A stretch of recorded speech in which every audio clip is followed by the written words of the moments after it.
ఏలూరు జిల్లా జీలుగుమిల్లిలో జనసేన పార్టీ 13వ ఆవిర్భావ దినోత్సవ వేడుకలు ఘనంగా నిర్వహించారు. జీలుగుమిల్లిలోని గడ్డమనుగు కాంప్లెక్స్ లో జరిగిన ఆవిర్భావ దినోత్సవ కార్యక్రమానికి ముఖ్య అతిథిగా పోలవరం ఎమ్మెల్యే చిర్రి బాలరాజు హాజరై జనసేన పార్టీ జెండాను ఆవిష్కరించి వేడుకలు ప్రారంభించారు. అనంతరం కేక్ కట్ చేసి అక్కడికి హాజరైన జన సైనికులకు మరియు నాయకులకు పంచిపెట్టారు. ఈ సందర్భంగా కార్యకర్తలు పార్టీ నినాదాలతో ఉత్సాహంగా కార్యక్రమాన్ని జరుపుకున్నారు. ఈ సందర్భంగా ఎమ్మెల్యే చిర్రి బాలరాజు మాట్లాడుతూ జనసేన పార్టీ అధ్యక్షుడు పవన్ కళ్యాణ్ ప్రజాసేవే లక్ష్యంగా స్వచ్ఛమైన రాజకీయాల కోసం ఈ పార్టీని స్థాపించారని అన్నారు. సాధారణ ప్రజల సమస్యలను ప్రభుత్వం దృష్టికి తీసుకెళ్లడం, యువతకు అవకాశాలు కల్పించడం, సామాజిక న్యాయం కోసం పోరాడడం జనసేన పార్టీ ప్రధాన లక్ష్యమని తెలిపారు. 13 సంవత్సరాలుగా ఎన్నో సవాళ్లు కష్టాలను ఎదుర్కొంటూ కూడా జనసేన పార్టీ ప్రజల మద్దతుతో మరింత బలంగా ముందుకు సాగుతోందని పేర్కొన్నారు.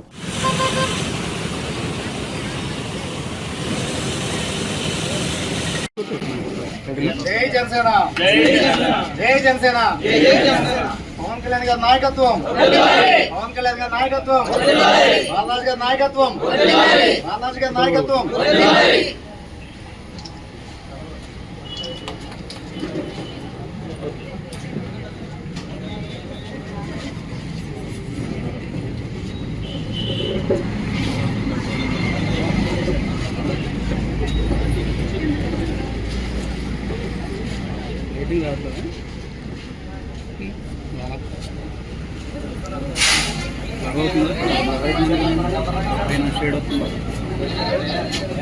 ఇందాక నాది అక్కడ అలా చేసింది